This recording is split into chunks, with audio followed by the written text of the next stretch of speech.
آپ کے اس مرکز رحماء بینہم اور جامع مسجد صدیقیہ ملتان میں مناظر اسلام، وکیل صحابہ، وکیل احناف حضرت مولانا عبدالحمید صاحب توسوی دامت فیوزہم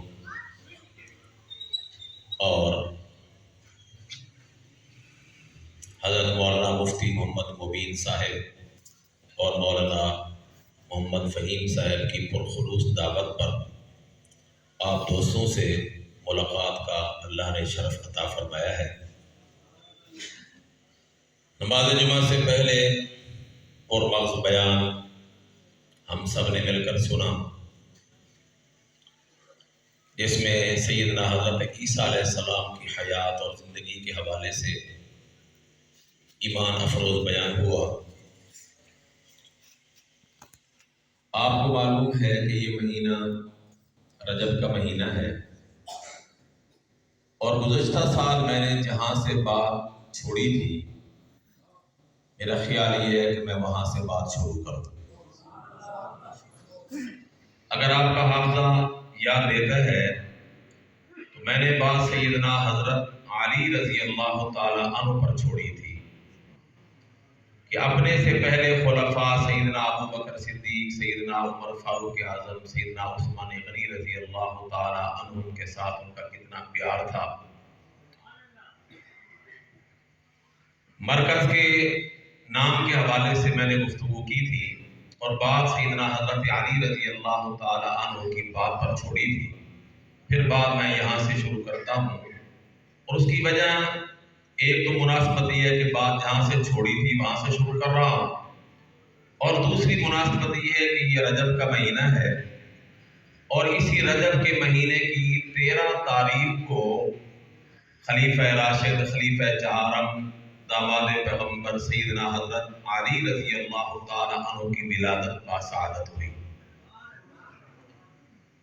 اور آپ کو یہ بھی معلوم ہوگا کہ اس ماہ میں کچھ لوگ قد آدم کے برابر بڑا ایک اشتہار شائع کرتے ہیں، اور جس کا عنوان ہوتا ہے جشن مولود کعبہ۔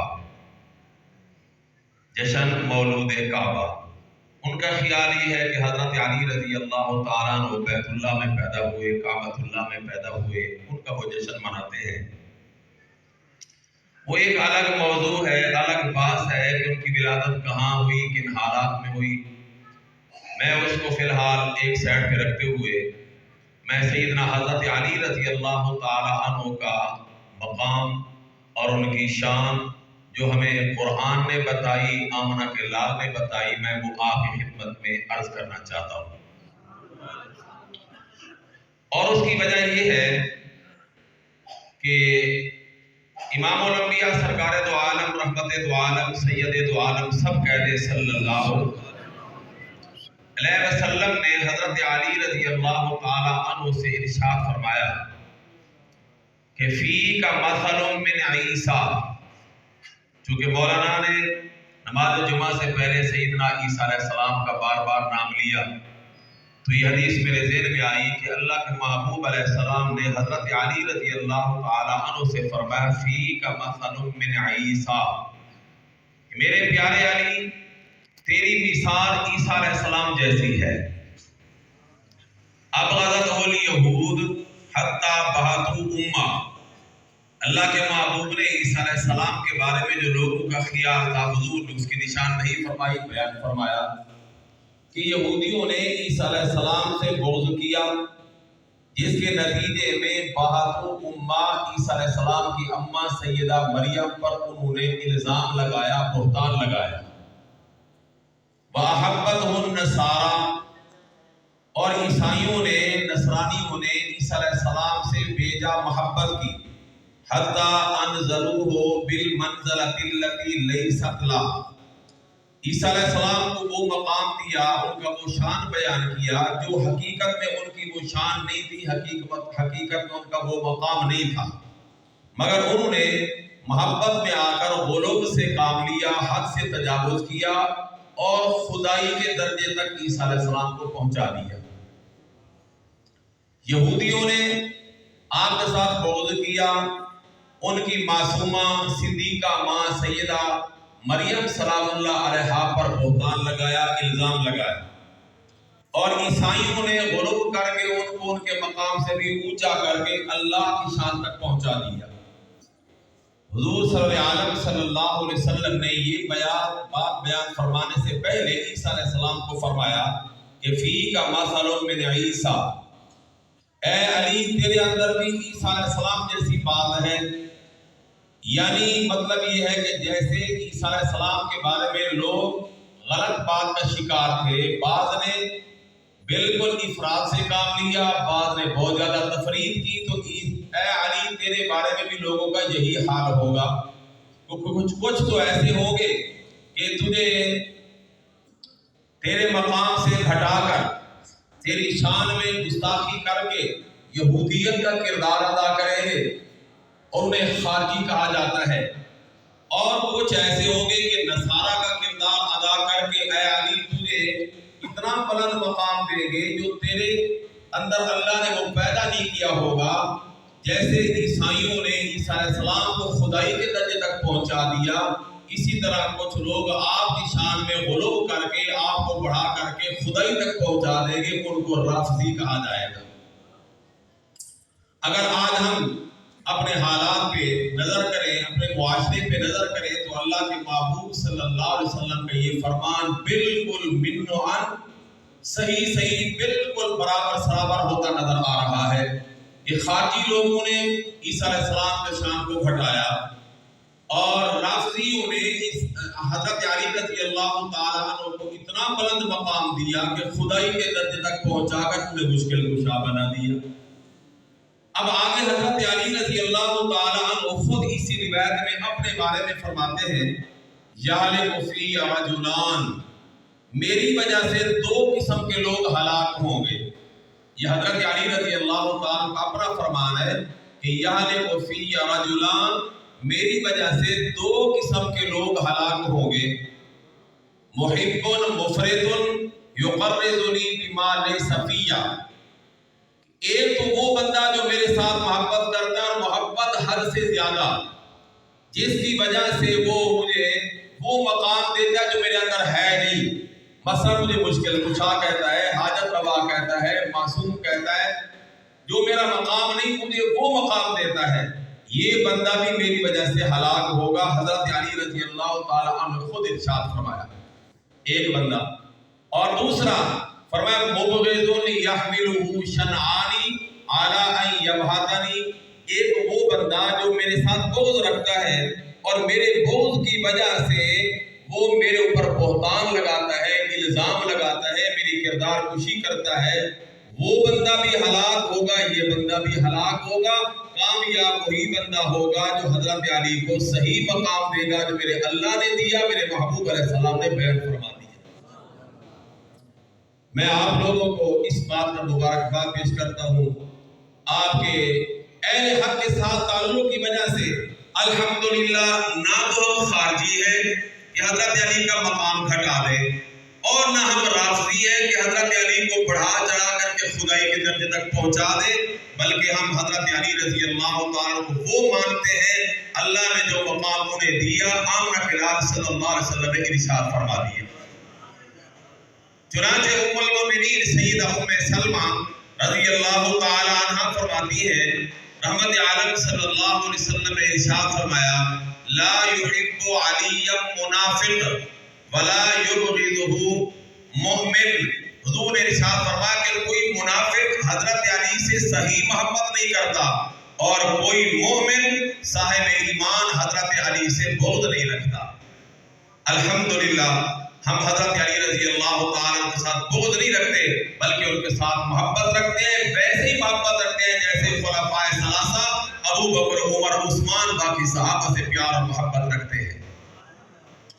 اور میرے محترم سامعین یاد رکھنا، صداقت ہو، شرافت ہو، عدالت ہو، ولایت ہو اور سیاست ہو، شہادت ہو، یہ ساری کی ساری باتیں اتنے فضائل کی باتیں ہیں جو اللہ نے میرے محبوب کے یاروں کو، صحابہ کرام کو عطا فرمائی، یہ سارے کے سارے شعبے ہیں اور ان سب کا مرکز ہے ذات رسول اللہ صلی اللہ علیہ وسلم. ان کا سرچشمہ اللہ کے محبوب کی ذات حضرت محمد الرسول اللہ صلی اللہ علیہ وسلم کی ذات ہے. تعلیمات نبوت کا جو سورج طلوع ہوا یہ ساری اس کی کرنیں ہیں. عنوان مختلف ہے مگر یاد رکھنا سب کی روح ایک ہے. کرنیں مختلف ہیں مگر سب کی روح ایک ہے.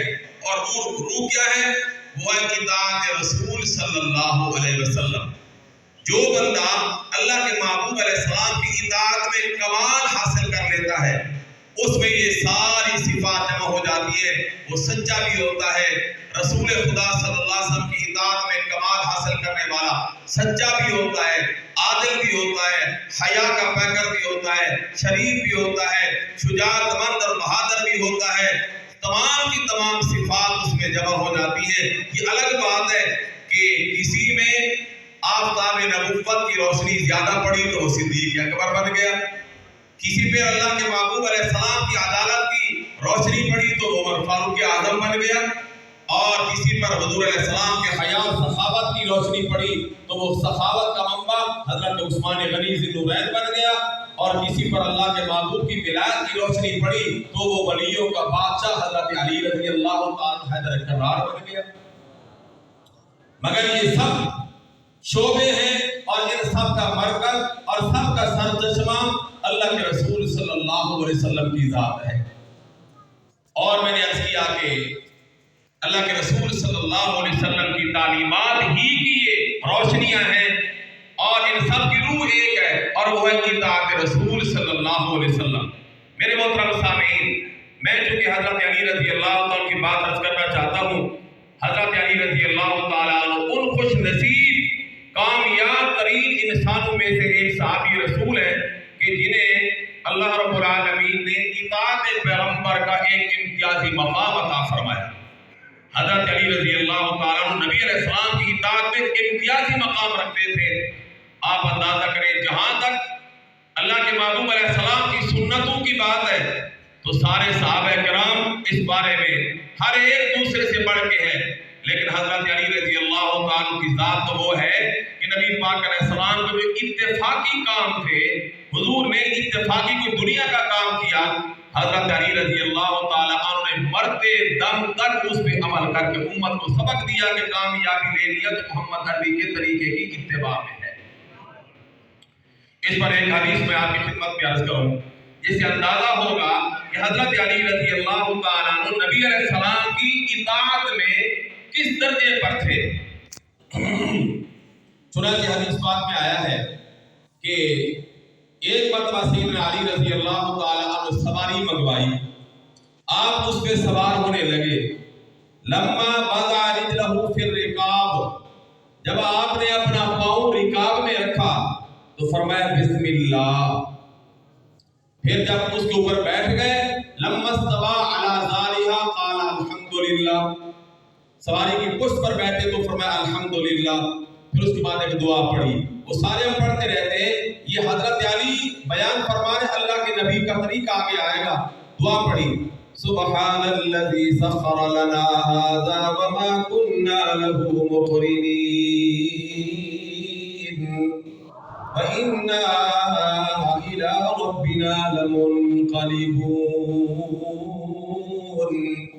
ثم قال الحمد لله ثلاثا والله اکبر ثلاثا. یہ آیات پڑھنے کے بعد آپ نے 3 مرتبہ الحمدللہ پڑھا، ایک اور 3 مرتبہ اللہ اکبر پڑھا. اس کے بعد ایک دعا پڑھی سبحانک سبحانک انی ظلمت نفسی ظلما کثیرا ولا یغفر الذنوب الا انت فاغفر لی. راوی کہتے ہیں جب حضرت علی رضی اللہ تعالی عنہ نے یہ دعا پڑھ لی تو اس کے بعد زیر لب تھوڑے سے مسکرائے، ہنس دیے. راوی کہتے ہیں قیلا، حضرت علی سے سوال کیا گیا من ای شیء ضحکت یا امیر المؤمنین. امیر المؤمنین، حالات تو مسکرانے کے نہیں، وجہ تو ہمیں کوئی سمجھ نہیں آئے کہ آپ کیوں مسکرائے، لیکن پھر بھی آپ مسکرائے تو میری گزارش یہ ہے کہ کوئی وجہ ارشاد فرما دے کیوں مسکرائے. اب حضرت علی کا جواب سنیے. آپ فرماتے رأیت رسول اللہ صلی اللہ علیہ وسلم، اللہ کے رسول کو میں نے دیکھا، سنا کما سنا، تو حضور نے ویسے کیا جیسے میں نے کیا ہے۔ اللہ کے محبوب سواری پر جب سوار ہوئے وہی کچھ کیا جو میں نے کیا۔ اس کے بعد جیسے میں مسکرایا اللہ کے محبوب علیہ السلام بھی اس وقت مسکرائے۔ تو علی فرماتے میں نے سوال کیا من ای شیء ضحکت یا رسول اللہ، اللہ کے محبوب مسکرانے کے حالات تو نہیں ہے، پھر آپ اس وقت مسکرائے کوئی وجہ ہے؟ اللہ کے محبوب صلی اللہ علیہ وسلم نے ارشاد فرمایا میرے پیارے علی، جب اللہ کا کوئی بندہ اس طرح کرتا ہے کہ سواری پر سوار ہوتے ہوئے بسم اللہ پڑھتا ہے، اس کی پشت پر سوار ہو کر کے پھر الحمدللہ کہتا ہے، پھر جو میں نے دعا پڑھی آیات پڑھی وہ یہ پڑھتا ہے، اس کے بعد اللہ کے سامنے جب وہ دعا پڑھتا ہے سبحانک انی ظلمت نفسی فاغفر لی فانہ لا یغفر الذنوب، جب یہ دعا پڑھتا ہے تو فرمایا ان ربک لیعجب من عبدی اذا قال رب اغفر لی ذنوبی، جب بندہ اللہ کے سامنے اپنے گناہ کی معافی مانگتا ہے تو رب العالمین مسکرا دیتے ہیں۔ حضور نے ارشاد فرمایا چونکہ اس موقع پر بندہ جب اللہ سے معافی مانگتا ہے اور اللہ فرماتے ہیں یقول یعلم انی لا یغفر الذنوب غیری، میرا بندہ جانتا ہے کہ مجھ اللہ کے سوا میرے بندے کا کوئی گناہ معاف کرنے والا نہیں، یہ سمجھ کے جب بندہ اللہ سے گناہوں کی معافی کا سوال کرتا ہے اللہ مسکرا دیتے ہیں۔ اللہ کی سنت پر عمل کر کے میں مصطفیٰ مسکرا پڑا، اور حضرت علی فرماتے ہیں نبی کو اس حال میں دیکھ کر کے میں نے سنت پر عمل کر کے محمد عربی کی غلامی کا حق ادا کر دیا کہ حالات آئندہ جو بھی ہوں گے سو ہوں گے، جب سواری پر سوار ہوگا تو محمد کی اتباع میں مسکرایا کروں گا تاکہ محمد کی سنت بھی ادا ہو جائے، اللہ کی سنت بھی ادا ہو جائے۔ یہ تو سواری پر سوار ہونے کی جو عادت تھی اللہ کے محبوب کی حضرت علی نے وہ اپنائی۔ تو میرے محترم سامعین آپ اندازہ کریں باقی احوال میں، باقی عادات میں، باقی سنتوں میں حضرت علی کی اتباع کا کیا عالم ہوگا۔ تاہم میں حضرت علی رضی اللہ عنہ کی سیرت کا ایک پہلو آپ کے سامنے عرض کرنا چاہتا ہوں، وہ یہ ہے کہ جب حضرت علی رضی اللہ تعالی عنہ نے شعور کی عمر میں قدم رکھا تو آپ کی بڑی خوش نصیبی کہ آپ کو کائنات کے سب سے بڑے انسان حضرت محمد رسول اللہ صلی اللہ علیہ وسلم کی رفاقت نصیب ہو گئی، اس لیے کہ خواجہ ابو طالب نے اللہ کے محبوب کو دل سے چاہا تھا اور بڑی حمایت کی تھی، جس کے نتیجے میں اللہ کے محبوب نے اس کا بدلہ یہ دیا کہ حضرت علی رضی اللہ تعالیٰ عنہ حضور علیہ السلام نے اپنے رحمت کے سائے میں لے لیا۔ حضرت علی رضی اللہ تعالیٰ عنہ فرماتے ہیں ایک دن میں جب گھر گیا میں نے دیکھا کہ اللہ کے محبوب صلی اللہ علیہ وسلم اللہ کی عبادت میں مصروف ہیں، اور سیدہ خدیجہ کبریٰ رضی اللہ تعالیٰ عنہ بھی نبی علیہ السلام کے ساتھ اللہ کی عبادت میں۔ حضرت علی رضی اللہ تعالیٰ عنہ فرماتے ہیں میں نے بڑے بڑے لوگوں کو اللہ کی عبادت کرتے دیکھا تھا، اللہ کے ساتھ غیروں کی عبادت کرتے بھی رؤسائے مکہ کو میں نے دیکھا، لیکن آج عبادت کا کوئی عجیب انداز ہے۔ اللہ کے محبوب علیہ السلام کبھی انتہائی عاجزی کے ساتھ قیام میں کھڑے ہیں، کبھی رکوع میں جھکے کھڑے ہیں، کبھی سجدے میں سر و سجود ہے، لیکن عاجزی کا یہ عالم کہ ام المؤمنین سیدہ عائشہ صدیقہ رضی اللہ تعالیٰ عنہ فرماتی ہیں جب محبوب کائنات حضرت محمد رسول اللہ صلی اللہ علیہ وسلم عبادت کے لیے اللہ کی عبادت اللہ کی بارگاہ میں عابد بن کر کھڑے ہوتے تھے، ایسا معلوم ہوتا تھا کہ آپ علیہ السلام اللہ کے سوا کسی اور کو نہیں جانتے۔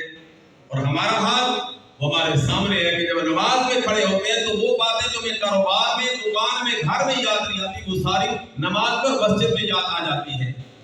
حضرت علی رضی اللہ تعالیٰ عنہ نے بڑے غور سے اللہ کے محبوب کا یہ انداز عبادت دیکھا۔ جب نبی علیہ السلام فارغ ہوئے تو پیارے علی فرماتے ہیں میں حضور علیہ السلام کے قریب آیا اور میں نے آ کر عرض کی میرے آقا میں نے آپ کو دیکھا کبھی آپ انتہائی عاجزی کے ساتھ قیام میں کھڑے ہیں، کبھی رکوع میں کھڑے ہیں، کبھی سر پر سجود ہے، یہ آپ کیا کر رہے تھے؟ تو رحمت للعالمین صلی اللہ علیہ وسلم نے حضرت علی کو بجائے ان کی بات کا جواب دینے کے وہی طریقہ اختیار فرمایا جو اللہ کے پیغمبر سیدنا یوسف علیہ السلام نے اپنے جیل کے دو ساتھیوں کے ساتھ فرمایا تھا۔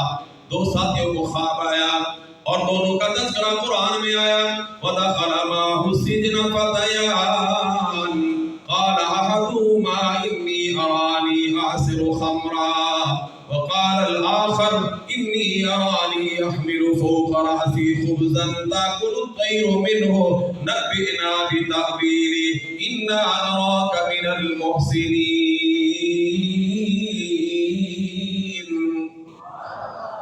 ایک ساتھی کو خواب آیا، اس نے بیان کیا کہ میں نے دیکھا میرے ہاتھ میں انگور ہے، میں شراب نچوڑ رہا ہوں، اور دوسرے نے خواب میں یہ بیان کیا کہ میں نے دیکھا میرے سر پہ روٹیوں کا ٹوکرا ہے، پرندے اوپر سے اچک رہے ہیں، نوچ رہے ہیں، ہمیں بتائیے اس خواب کا کیا مطلب ہے؟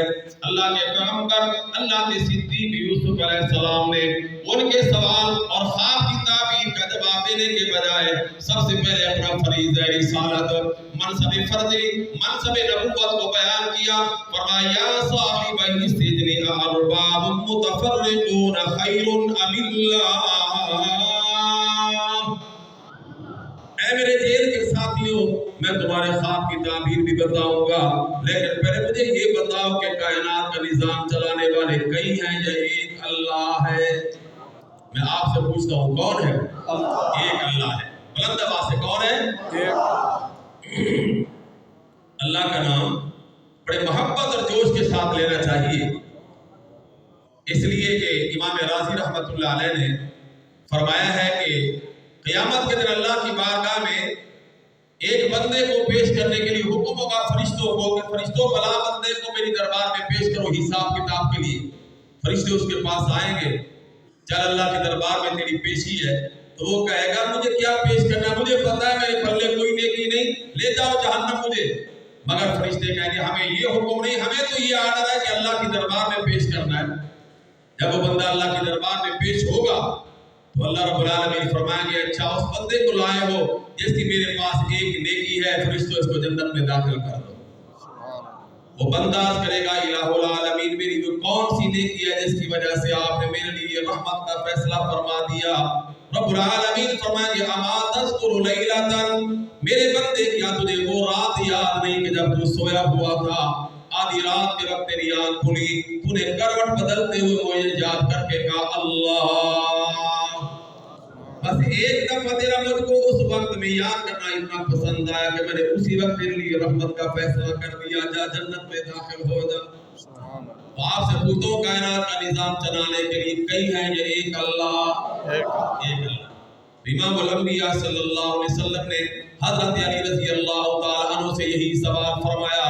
حضرت علی رضی اللہ تعالیٰ عنہ عرض کیا رسول اللہ میرے محبوب مجھے تھوڑا سا وقت سوچنے کے لیے دے دیجئے۔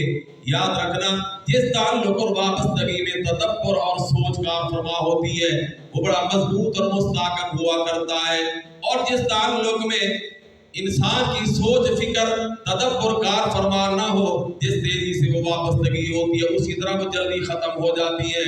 حضرت علی رضی اللہ تعالیٰ عنہ نے سوچنے کے لیے وقت مانگا، خود فرماتے ہیں وہ رات بڑی بڑی یادگار رات تھی، میں ساری رات سوچتا رہا۔ ایک طرف امام الانبیاء کا وہ پیغام میرے قائد و محبوب کا پیغام ہے اور وہ بالکل حق حقیقت پہ مبنی ہے، ایک طرف برادری ہے صاحب اقتدار طبقہ ہے، میرے برادری کے بڑے ہیں، میرے گھر والے ہیں، میں کیا کروں؟ ساری رات میں سوچتا رہا۔ صبح ہوئی تو فرماتے ہیں میرے دل سے سارے خیالات نکل گئے، محمد عربی کے فرمان نے میرے دل کے اندر جگہ بنا لی اور میں بارگاہ نبوت میں حاضر ہوا۔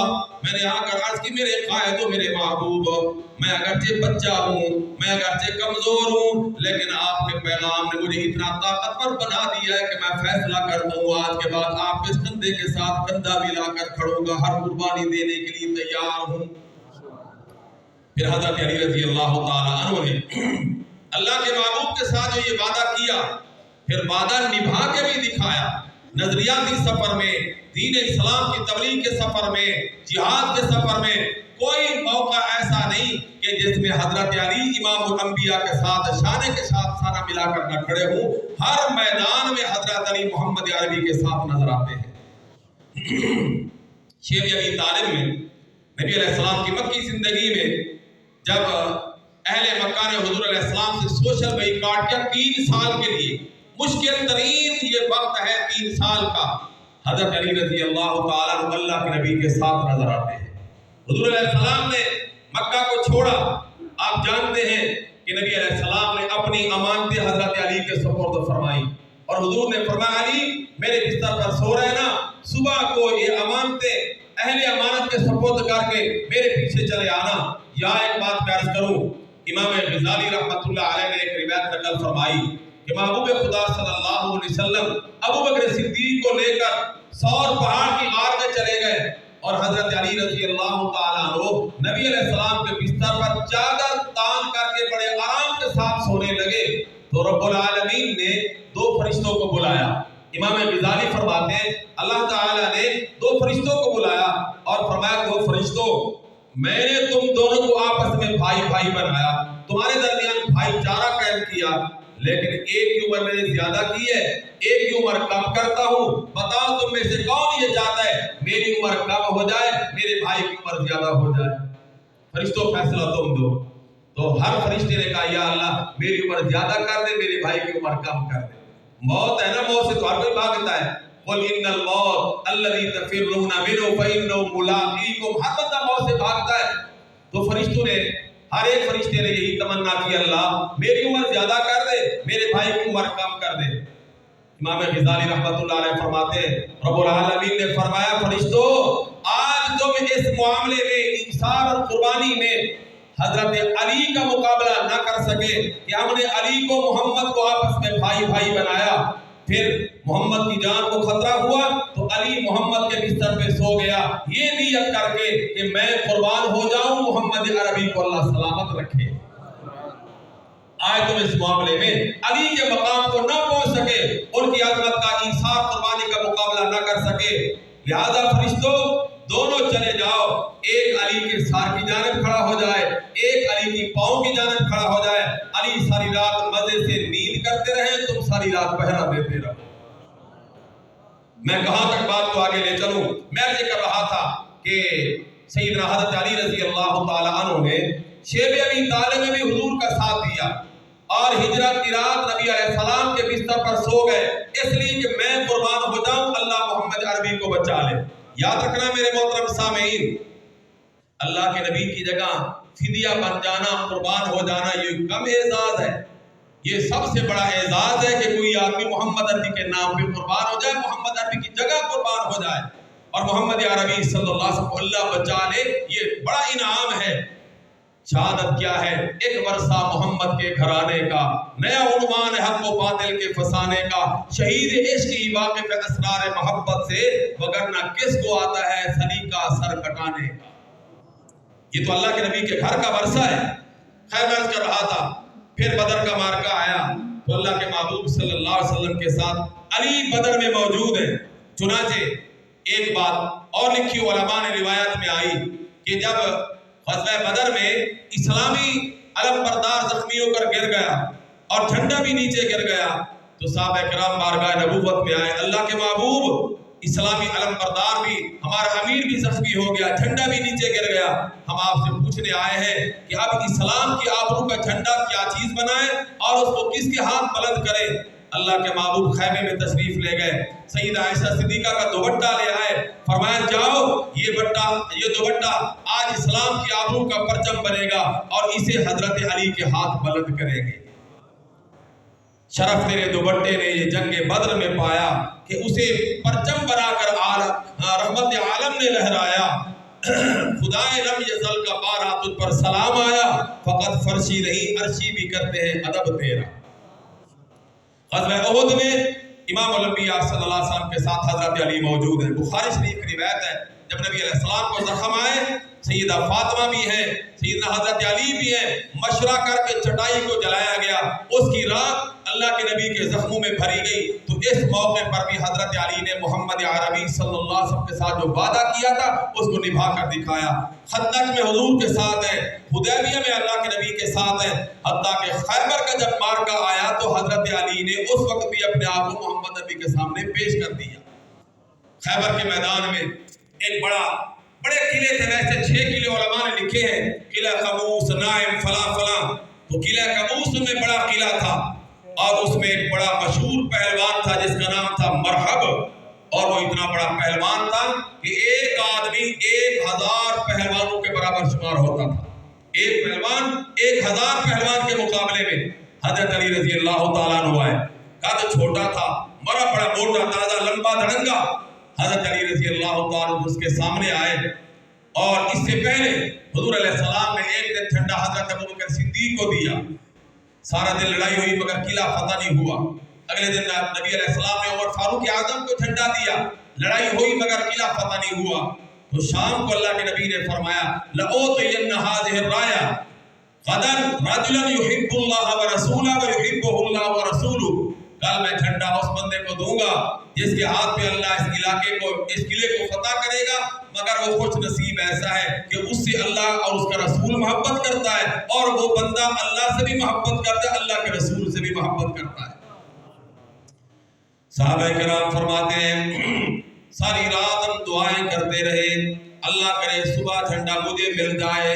ہر صحابی کی یہ تمنا کہ جھنڈا مجھے مل جائے تاکہ اللہ کے نبی کی زبان سے نکلنے والے جملے کا میں مصداق بن جاؤں۔ لیکن صبح ہوئی، اللہ کے محبوب نے ارشاد فرمایا این علی ابن ابی طالب، میرا علی کہاں ہے؟ عرض کیا گیا اللہ کے محبوب ان کی آنکھ میں تکلیف ہے اس لیے وہ خیمے میں آرام کر رہے ہیں۔ امام الانبیاء صلی اللہ علیہ وسلم نے فرمایا علی کو بلاؤ نا۔ علی آئے، اللہ کے محبوب نے فرمایا علی کیا بات ہے؟ عرض کیا آقا میری آنکھوں میں تکلیف ہے اس لیے میں خیمے میں تھا۔ تو میرے محبوب صلی اللہ علیہ وسلم نے فرمایا ادنو منی، علی ذرا میرے قریب آنا۔ علی قریب تھے مگر اور زیادہ قریب ہو گئے۔ اللہ کے محبوب نے اپنا لعاب دہن نکالا، علی کی آنکھ میں لگایا۔ حضرت علی رضی اللہ تعالیٰ عنہ فرماتے اللہ نے مجھے اسی وقت شفا عطا فرما دی، اور ایسی شفا عطا فرمائی۔ کبھی کبھی دوسری آنکھ میں تو تکلیف ہو جاتی تھی، مگر جس آنکھ میں اللہ کے نبی کا لعاب ابھرا گیا اللہ نے ہمیشہ کے لیے شفا عطا فرما دی۔ حضور نے فرمایا علی پیارے جی میرے آقا، فرمایا یہ جھنڈا لے جاؤ، میدان میں جاؤ، اس قلعے کو فتح کرنا ہے، اللہ تیرے ہاتھ میں اس کو فتح فرمائے گا۔ حضرت علی رضی اللہ تعالیٰ عنہ نے وہ جھنڈا لیا، میدان میں آئے۔ ادھر مرحب پہلوان ایک موٹے دادے گھوڑے پر سوار ہو کر کے میدان میں آیا، اور لوہے کے لباس زرہ میں چھپا ہوا، صرف آنکھیں نکلی ہوئی، چند بال زلفوں کے بکھرے ہوئے۔ حضرت علی رضی اللہ تعالیٰ عنہ کا قد مبارک چھوٹا، جسم بالکل مختصر تھا۔ آپ اس کے سامنے آئے اور آ کر اس کے گھوڑے کی لگام کو پکڑا تو شاعر نے منظر کشی کی۔ حضرت علی نے سوال فرمایا اے سوار استبل، اے سوار استبل، یہ تو بتا تو کون ہے، کس لیے آیا ہے؟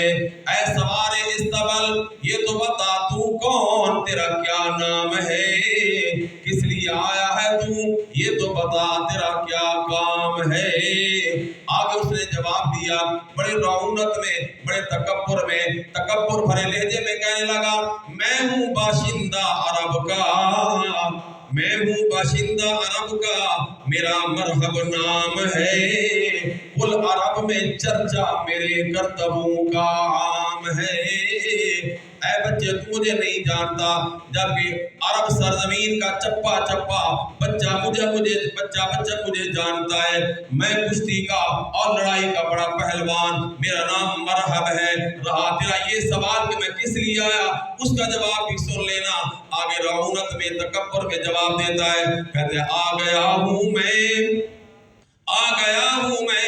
آج علی کو گرانے کے لیے، آ گیا ہوں میں آج علی کو نیچا دکھانے کے لیے۔ میں نے سنا ہے کہ کہ محمدی فوج میں ایک بڑا جنگجو ہے، ایک بڑا بہادر ہے جسے علی ابن ابی طالب حیدر کرار کہا جاتا ہے۔ میں نے سنا ہے کہ وہ بڑا جنگجو ہے۔ میں آج اس کو بتانے آیا ہوں کہ جب تک میں مرحبا زندہ ہوں، میرے ہوتے ہوئے تیری پہلوانی کا سکہ نہیں چل سکتا۔ میں آج علی کو مٹانے گرانے کے لیے آیا۔ حضرت علی رضی اللہ تعالی عنہ نے انتہائی متانت کے ساتھ، انتہائی سنجیدگی کے ساتھ جواب دیا، بڑے حوصلے کے ساتھ جواب دیا۔ فرمایا تو علی سے لڑ سکے، تو علی سے لڑ سکے، تیرا غلط اندازہ ہے۔ آگے دلیل بھی ساتھ دی، فرمایا تو علی سے لڑ سکے غلط اندازہ ہے، کیوں؟ اس لیے کہ تو ہے کوا کفر کا، اسلام کا وہ باز ہے۔ کبے کی کیا مجال کہ وہ باز کے ساتھ لڑائی کر سکے۔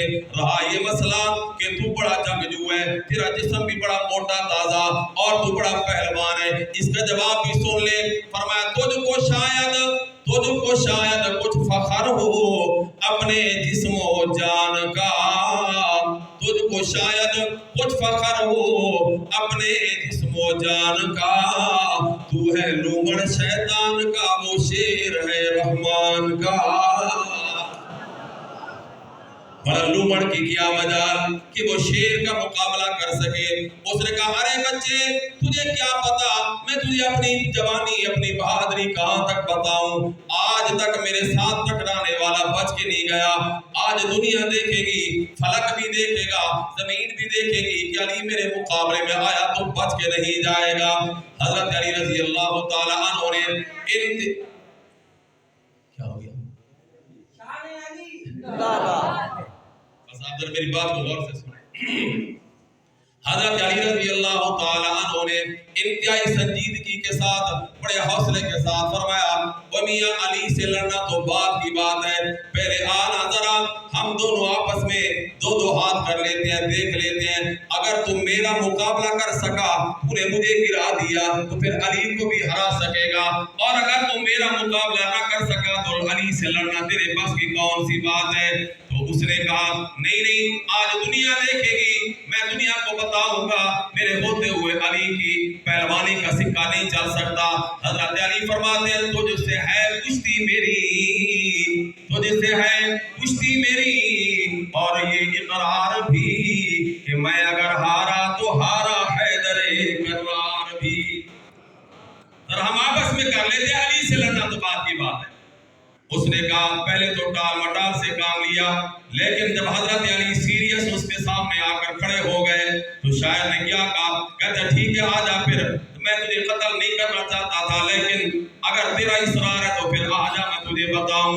حضرت علی رضی اللہ تعالیٰ عنہ سامنے آئے تو شاعر نے کیا کہا، کہتے ہو گئی کشتی شروع مرحب سے اس جرار کی، ہو گئی کشتی شروع مرحب سے اس جرار کی، مختصر سے جسم والے قاتل کفار کی۔ اگلی بات بڑی عقیدے کی بات ہے، شاعر کہتا ہے پر میرے رب نے،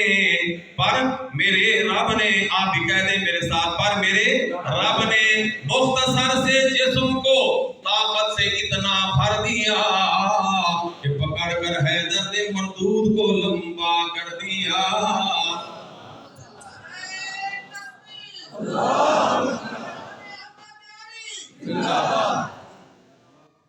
حضرت علی رضی اللہ تعالیٰ عنہ اس کو ایک ہی بار میں زمین پر بچھا کر اس کے سینے پر چڑھ کر بیٹھ گئے، ایسے لگتا تھا جیسے ملتان کی کسی اچھی فرم کا بنا ہوا صوفہ سیٹ، بہترین نرم۔ حضرت علی سینے پر بیٹھے ہیں، فرمایا تو کہتا تھا میں آج علی کو مٹانے گرانے آیا، تو میرا مقابلہ نہ کر سکا تو علی سے کیسے لڑے گا؟ اس نے آگے ہانپ کے جواب دیا، کہتا ہے یہ شکست فاش مجھ کو آج پہلی بار ہے، اب میں سمجھا ہوں کہ تو خود ہی حیدر کرار ہے۔ تو بتا نہ بتا میں سمجھ گیا ہوں کہ علی تیرا نام ہے، تو ہی حیدر کرار ہے۔ حضرت علی رضی اللہ تعالیٰ عنہ نے اس کو تہذیب کیا، اس کی گردن قلم کی اور اس قلعہ قبوس کی فتح کا اعلان کر دیا۔ آج تک حضرت علی رضی اللہ تعالیٰ عنہ کو فاتح خیبر کے نام سے یاد کیا جاتا ہے۔ اس سے ایک بات اور معلوم ہوئی کہ جو اللہ کا ولی اور علی ہوتا ہے، کیونکہ علی ولایت کے بادشاہ ہیں، مگر اس کا یہ مطلب نہیں کہ صرف ولی علی ہے، علی کے علاوہ اور کوئی ولی نہیں، بلکہ میرا تو عقیدہ کہ نبی کے سارے صحابہ ولی ہیں۔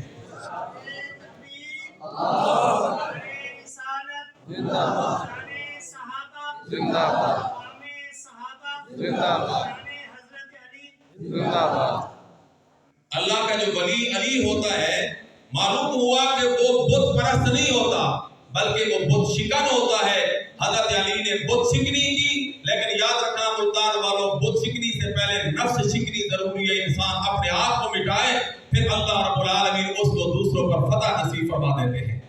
اور حضرت علی رضی اللہ تعالیٰ کی نفس شکنی اور خود شکنی کا عالم یہ ہے کہ کئی سال تک اللہ کے محبوب کے قدموں میں بیٹھ کر کے اپنی نفس کشی کی کامیاب محنت کی، پھر نتیجہ کیا تھا کہ جو کام کرتے صرف اللہ کی رضا کے لیے کرتے ہیں، اللہ کے محبوب کی اطاعت میں وقت گزارا، اور نفس شکنی کا یہ عالم کہ زمین پر لیٹ گئے، بستر کوئی نہیں، سرہانہ کوئی نہیں، جسم پر مٹی لگی ہوئی ہے، گرد و غبار سے اٹا ہوا ہے چہرہ، داڑھی، بازو، ٹانگیں، پنڈلیاں۔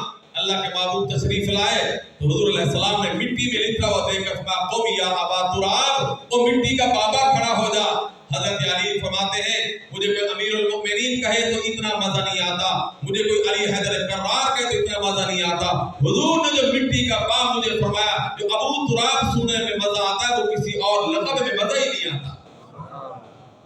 اللہ رب العالمین نے نفس کشی کی کامیاب محنت میں ایسا کمال عطا فرمایا کہ جیسے مٹی پر سو جاتے، اسی طرح غذا کا عالم بھی یہی تھا۔ حضرت حسن رضی اللہ تعالیٰ فرماتے ہیں جو آپ کے فرزند ارجمند ہیں، فرماتے ہیں ایک دفعہ کوفہ کے زندگی میں، کوفی زندگی میں آپ رضی اللہ تعالیٰ مسجد میں تھے، میں بھی وہاں مسجد میں تھا، جامع مسجد حیدری کوفہ میں۔ ایک دیہاتی بدوی آیا، اس نے آ کر حضرت حسن سے کہا پیارے حسن میں نے امیر المومنین سے ملنا ہے، علی ابن ابی طالب سے ملنا ہے۔ حسن فرماتے ہیں میں نے کہا کیا کام ہے؟ اس نے کہا جی غریب آدمی ہوں، میرا اونٹ تھا، محنت مزدوری کرنے کے لیے عیالدار ہوں، بچے چھوٹے چھوٹے ہیں، محنت مزدوری اور کوئی کر نہیں سکتا، اونٹ پہ گزارا تھا محنت مزدوری کام کاج کا، تو میں امیر المومنین کی خدمت میں اس لیے آیا ہوں کہ ایک اونٹ مجھے بیت المال سے اگر مل جائے تو میرے گھر کا گزارا اچھا ہو سکتا ہے۔ حضرت حسن رضی اللہ تعالیٰ فرماتے ہیں میں نے کہا یہ کام تو امیر المومنین کے بس کا ہے، لیکن پہلے تم بیٹھو، دیہات سے آئے ہو، جنگل سے آئے ہو، سفر کر کے آئے ہو، میں تمہارے ناشتہ لاؤں، کھانا لاؤں، وہ کھا لو، اس کے بعد میں امیر المومنین سے ملاقات کرا دوں گا، آپ جانے وہ جانے کام جانے۔ چنانچہ وہ بندہ بیٹھ گیا۔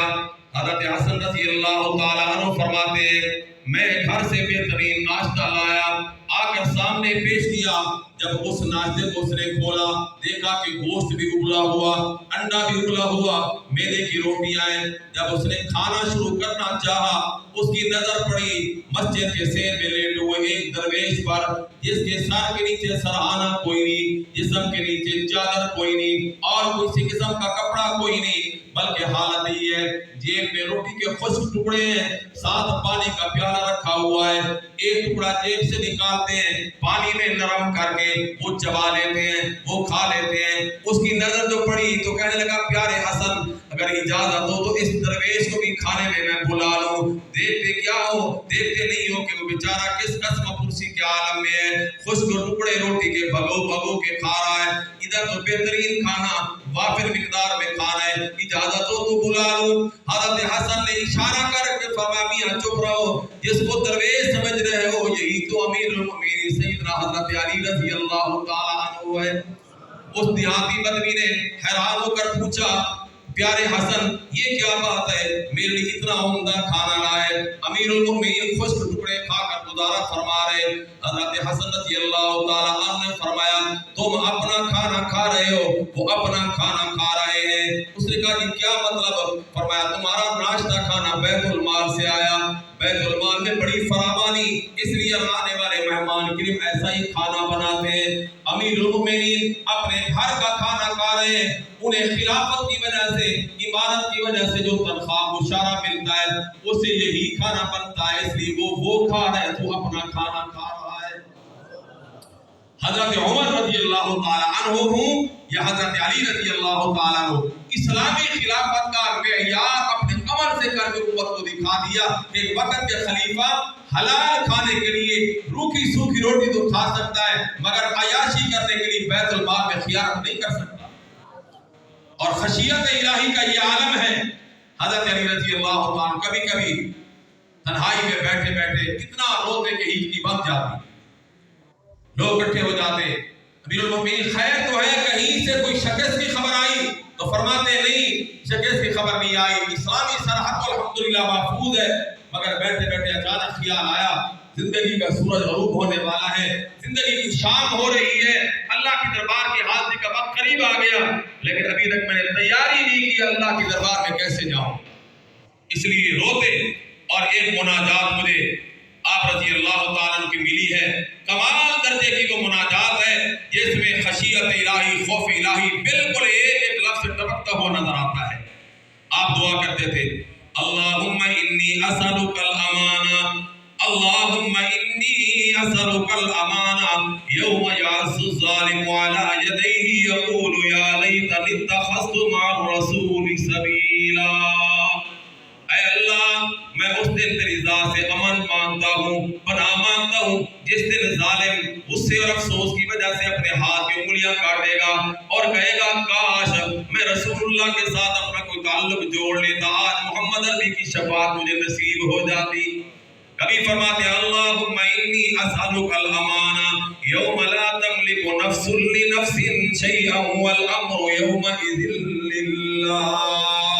اللہ، میں تجھ سے اس دن کی پناہ مانگتا ہوں، امان مانگتا ہوں جس دن کوئی کسی کے کام نہیں آئے گا، حکومت اختیار سے تیری چل رہی ہوگی۔ اللہ مجھے اس دن امان نصیب فرما دے۔